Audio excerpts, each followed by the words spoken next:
안녕하십니까. 맥체인 성경 읽기 사사기 9장, 사도행전 13장, 예레미야 22장, 마가복음 8장. 첫 번째, 사사기 9장, 아비멜렉의 권력과 비참한 종말. 본문이에 도움이 되는 배경과 맥락을 소개합니다. 사사기 9장은 기드온의 서자 아비멜렉이 세겜 사람들의 도움을 받아 형제 70명을 죽이고 스스로 왕이 되는 이야기로 구성되어 있습니다. 여룻바알의 아들 70명이 다 너희를 다스림과 한 명이 너희를 다스림이 어느 것이 너희에게 나으냐는 말로 시작된 그의 권력 탐욕은 후에 비극으로 끝납니다. 요담의 비유는 진정한 지도자의 부재와 탐욕의 위험성을 경고합니다. 아비멜렉은 결국 한 여인이 맷돌 윗짝을 아비멜렉의 머리 위에 내려 던져 그의 두개골을 깨뜨리니 라는 비참한 죽음을 맞이합니다. 이 장은 인간적인 권력 추구가 얼마나 허망한지, 그리고 하나님의 공의가 어떻게 실현되는지를 보여줍니다.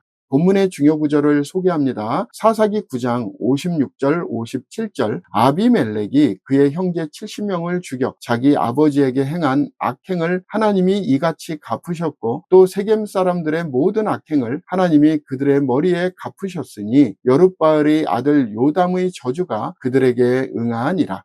본문을 적용하는 데 도움이 되는 가이드라인입니다. 오늘날 우리는 리더십의 근거가 능력이나 전략이 아니라 하나님의 뜻이어야 함을 깊이 인식해야 합니다. 불의하게 얻은 권력은 오래가지 못하며 결국 심판을 받게 됩니다. 하나님의 공의는 반드시 실현되며 인간의 탐욕과 교만은 무너질 수밖에 없습니다. 우리의 삶의 중심에는 언제나 하나님의 주권이 있어야 합니다. 두 번째, 사도행전 13장, 복음의 첫 번째 선교적 확장. 본문 이해에 도움이 되는 배경과 맥락을 소개합니다. 사도행전 13장은 바울과 바나바가 안디옥 교회에서 파송받아 처음으로 선교 여행을 떠나는 장면입니다. 성령이 이르시되 내가 불러 시키는 일을 위하여 바나바와 사울을 따로 세우라 라는 명령으로 시작된 이 여정은 비시디아 안디옥에 이르러 바울의 강력한 설교로 이어집니다. 그는 이스라엘의 역사를 따라 예수 그리스도를 증거하며 이 사람의 후손에서 이스라엘을 위하여 구주를 세우셨으니 곧 예수라고 선언합니다. 유대인의 반대와 이방인의 환영 속에서 복음은 더욱 확산되고 바울과 바나바는 기쁨과 성령이 충만한 가운데 사역을 이어갑니다. 본문의 중요 구절을 소개합니다. 사도행전 13장 47절 48절, 주께서 이같이 우리에게 명하시되 내가 너를 이방의 빛으로 삼아 너로 땅끝까지 구원하게 하리라 하셨느니라 하니, 이방인들이 듣고 기뻐하여 하나님의 말씀을 찬송하며 영생을 주시기로 작정된 자는 다 믿더라. 본문을 적용하는 데 도움이 되는 가이드라인입니다. 오늘날 우리는 복음 전파가 교회의 본질적인 사명임을 잊지 말아야 합니다. 복음은 어떤 환경에서도 생명력을 가지며 반대와 환영을 모두 경험하는 여정입니다. 우리도 보내심을 받은 자로서 담대히 진리를 전해야 하며 그 사역의 열매는 하나님께서 이루십니다. 성령의 인도하심을 따라 복음을 들고 나가야 할 때입니다.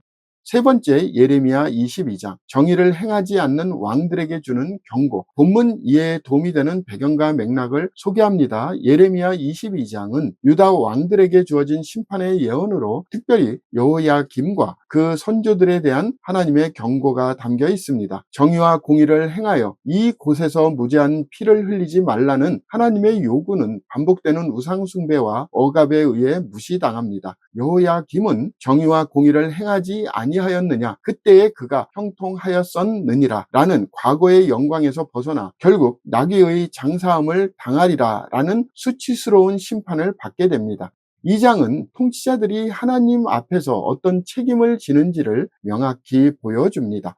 본문의 중요 구절을 소개합니다. 예레미야 22장 3절, 여호와께서 이와 같이 말씀하시되 너희가 정의와 공의를 행하여 탈취당한 자를 압박하는 자의 손에서 건지고 이방인과 고아와 과부를 압제하거나 학대하지 말며 이곳에서 무죄한 피를 흘리지 말라.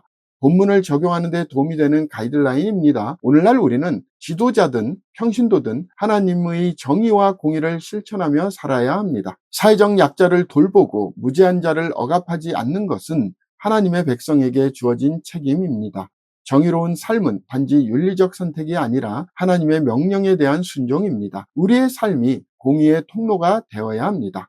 오늘의 마지막 본문 마가복음 8장 그리스도의 정체성과 십자가의 길, 본문 이해에 도움이 되는 배경과 맥락을 소개합니다. 마가복음 8장은 오병이어 기적과 바리새인들의 표적 요구, 베드로의 고백, 그리고 예수님께서 십자가를 지실 것을 처음으로 예고하시는 매우 중요한 구조를 가지고 있습니다.